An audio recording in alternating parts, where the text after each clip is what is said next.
About why do we do video instead of photography? Because photography is, easier, and some would say. Is that there's competition, I suppose, is one of them. So videography can be seen as hardest, so you can have a lot less competition, which is a plus to find out for jobs. So a bit of my backstory, I suppose. I started off sort of filming on phones, Sony Ericsson's, filming skate videos, working them on YouTube. That was part one. Part two was borrowing Dad's little camcorder that didn't have a screen, so you're just guessing what you're filming, which worked for a while. And then moving onwards, Dad actually worked for Sony for a while, which is quite interesting that I'm here now at a Sony event, but I run Sony, so I'm kind of Sony in the blood in a sense. He was in marketing, not so much the filming side, but that brought me forward to actually getting a little VG10, which was Sony's first little handycam with the bigger sensor, and getting into weddings actually. So everyone's got to do their wedding time in some way or another. I did it the weird way and whacked up a Trade Me listing. Still a thing, you can put your service on Trade Me and people will inquire with you for jobs because it comes up through the Google search. I was doing like dead cheap $1,000 weddings, so I'd get all the worst clients in the world and I'd get a lot of them, but it worked for a while. It sort of got me towards my next camera. I probably did a couple hundred weddings over my youth. So yeah, and they're all interesting in their own ways. But and then slowly sort of worked my way into action sports, because that's just what I like doing. I've done a lot of stuff with mountain biking, and then I've slowly made my way over to motorbiking now, just because there's a lot bigger clients, a bit more budgets, a bit more travel involved. So my key clients now are sort of KTM, Gas, Mitis, Krieger, sort of motorbike affiliated. But I still do lots of local work and events, so you might have seen me around before as well, doing like just simple stuff. But yeah, I thought I'd whack this together to kind of show you guys how to formulate the video to sort of have some success. Obviously there's types of success. In my world, success is sort of based on shareability and viewership and whether people connect up to purchasing a product, which I've had a lot of success with some sort of key techniques that I can show you. So yeah, we got a few of the key content pieces which are all in order. So basically the big one is story. It's always going to be story. People are always going to be attached to a story. I'm going to kind of do a bit of reading as we go. So the more planning you can put into your story, the better your product will be. The next stage is sort of the content, which is actually connecting that story to what you're going to capture. In action sports, that's quite important. Capturing is, of course, the process of combining your content and creative into something worth capturing. So there's a lot of ways to capture your content, but the key ingredient is actually to capture it, which can be hard when you're working in the world of crazy things happen. The next one is the cut, which is piecing it all together, something that starts to get away from photography. So you're sort of adding another element of access, if you like. You're adding in music, you're adding in graphics, you're adding in different ways of color grading. So that can be where a lot of photographers sort of come unstuck, is when they have to kind of get all their footage they might get a little bit tested with, and then have to produce something into like a few minute videos. It's hard to cut, an hour of footage down to a minute. It's something that you can grasp a lot of time. And then the camera is quite far down the list, because in the end it's all about what you've actually captured rather than the actual quality of the camera. In my world there's sort of like a lower limit where you can get away with a good enough camera that has some good slow motion capabilities, got enough resolution, has good audio quality. So I use this is a Sony FX6, which is a full frame cinema camera. It's sort of Sony's most popular camera at the moment. I think it probably outsells even some of their stills cameras. It's just a bit of a beast in a real small format that you can sort of take everything apart, whack it in a backpack, which is key for me because I hop on a motorbike or hop on a mountain bike and then ride in between places and then rig it back up and shoot again. Whereas at events where you have a little less control, I might use a A7S and just have it sort of like plopped into the bag, ready to rip it out because I have no control. It's just run and go. It's just like the 100 where you've really got limited time. Yeah, I can talk a bit more about this. But and then the connecting is just sort of actually the publishing, so getting your video out there and sharing it. It's one portion is just to make a really cool video, but it can quite easily just go nowhere if you don't promote it through all sorts of means. So yeah, that's in order my feeling of how things are ordered in terms of video. Yeah, so story. Basically, we're trying to form so sort of in the world is creative action sport, not so much events. We're trying to form a bit of a narrative. If you have control, if you've got someone cool to work with, if you've got a cool story, you can really form a nice narrative that people might get attached to. There's all sorts of elements you can jump in with, emotions and struggles and triumph.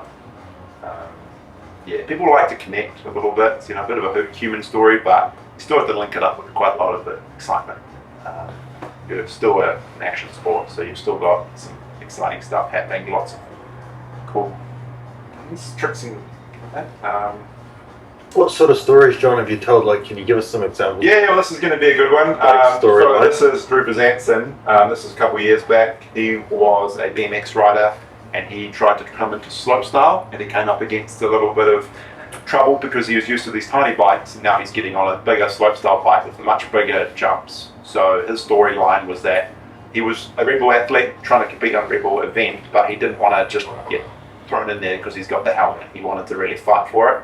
He ended up not making it, so that was kind of a good and bad story because Red Bull came for obviously compete. They made this huge series about it, and then he didn't even qualify because he just had that much struggle with actually being able to convert his BMX skills into the mountain bike. Is that right? Yeah. So he had some other shit going on, which like all athletes, we've all got weird shit going on. But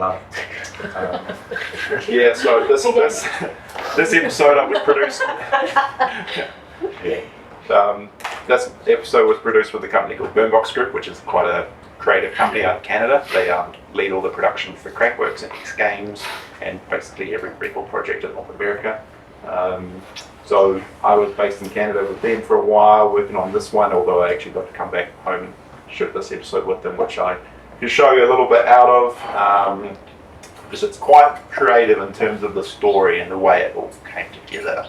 A lot of time has gone into the edit on this and the actual creation of the storyline. So I'll show you this now. I won't show the whole thing because it might go a little too long. But oh, John, just before you do that, when they present a story to you as the filmer, like how is it like a Word document or what does it look like? I suppose just like a meeting of sorts. It's usually so it's spoken. Yeah. Things that we live there. Yeah. In Boombox Group world, it's very well organised. We have call sheets. We have a production brief of sorts. But the problem is a lot of it will come together in the edit, so they won't quite know what they're going to make. Right. So it's a company like Boombox Group and a lot of production companies, like they'll say that 90% of the work is editing, 10% of the time is filming. So in my world, you might love the idea of filming, and you'll get like a job for a company, and you go, yes, I get to do so much more. But you actually do less filming, you do so much more editing, which might drive you insane when you're doing like Vision 20 on something like this where you have very specific demands as to what they're trying to craft. Yeah. So that's why I've kind of slowly over time formed my own thing where I can have a bit more control. And so then do you just charge for editing because it could, how do you quote for an edit? Yeah, and in that sense I was on contract, so just per day. Okay. So it can be of any rate you desire, but basically it's per day, and it's their problem if you have to keep re-editing it hurts you inside, but you still get paid. So there's many occasions where you just are going so deep into revisions, you're getting back to like V1 again, you're like, fuck this, just restart. But you've been paid for that whole week, so it doesn't matter. But John, yeah. what is your rate for editing versus shooting? Is it like 3/4? Yeah, it's like 2/3. Yeah. Sometimes you might even have a whole specialist that would do the graphics. So this is the world that we're in where you have a lot of specialists. You could have like 20 different specialists that work on their own piece, especially graphics. Something like sound design is a whole other role. Color grading is another role. People are just doing their own thing in their one little world. I'm in the world where we can't do that. I have to do 20 roles. That works well because then you collect all the money. You don't have to pay anyone else, so you get as much done as you can. Yeah, so in that one I just showed you, it was just me on the shooting, and then we align it with all the broadcast content we had, which is quite handy because Boombox manages that. They also manage to create a production experiential, so it's kind of just working nicely together. That's a cool series to watch. It kind of carries on that track of Drew trying to qualify. That was him trying to basically get his first look at slopestyle, and he goes on to write it and sort of fail. But yeah. So I guess you are not wirelessly sharing the video straight away? Live? No one's watching. It's just we go out there and shoot it. We get like direction. There's no director as such. I do a lot of work, but there is a director watching along, giving you input. But in that sense, it's just a lot of trust. Yeah, they know what we're kind of out there to do, and we've sort of got a relationship, I suppose. It's a little bit blinding, yeah, but full frame 16 bits of dynamic range. So the biggest difference in cameras from the price points is dynamic range, similar to stills cameras, although in stills it's a little bit less because you're shooting in RAW. So we don't shoot in RAW, we can't. We just don't have the codecs available. You can put an external recorder to shoot RAW, and then you're talking about many gigabytes per minute. So it gets pretty immense. You might do a couple terabyte or more in a couple hours if you were shooting RAW on video. So we don't do that typically. We just deal with the dynamic range that we have. So this one's 14, the Run will be 16. Any of the cameras you see here might be 12. Little full frame A7s and stuff. And basically, it's just the amount of detail you can grab out of shadows and highlights. That's what makes movies look so good, is that they have a lot of detail they can play with in those variations. So that's kind of what you're paying for. The better your camera gets is obviously other little things. Like the primary benefit of this camera over something like what Jack might be shooting on is the internal ND filter. So I have this little lovely dial here that allows me to keep all my settings the same, so I can keep it at 150th shutter, f2.8, and literally just move this dial, and that's just allowing less, more light in, depending on what I want, and I can just finesse that quite nicely. So all my settings are the same. If I'm shooting reality and I like walking outside and I walk inside, the light's going to change a lot, and you can either have one big jump where you have to fire through the settings and like it'll look quite jumpy, or you can just softly kind of just roll that back and it will nicely open up. So that's a usable shot now because it was smooth transition of light, basically.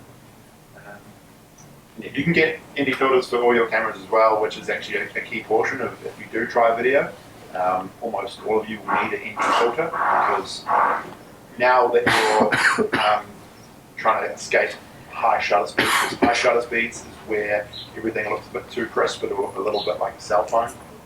So you might be shooting, 1640 or 1280, all these different things. We're always trying to shoot just double the frame rate. So we shoot at 25 frames, you want to have the shutter at 150th. That's because the eye is used to a certain amount of motion blur, and it looks natural. So you can kind of like look all around, you'll notice there's motion blur in your eyes. And the closer you can get to that in video, the more natural it looks and the more cinematic it looks. Or 50 frames? 50 frames and then 100. But when you start to get into slow motion, that's where it changes a little bit, and you can sort of crank it a little bit more because you would prefer a crisper image. Because you're not doing as much fast pans, it's slower. So like you can do some tests. So some of your cameras might do like 100 frames, so you can chunk the shutter speed a bit higher, and then might close in on a tire or something, and then you get a nice. You kind of want it to be a bit crisper, which is a higher shutter speed, and then coming through in a close up. But when you're doing like a pan or like anything where you're moving the camera, you really want the shutter speed at 150th. So that you get a bit of motion blur, make it look faster. Obviously you can get motion blur in stills as well, but in video it's a bit more important.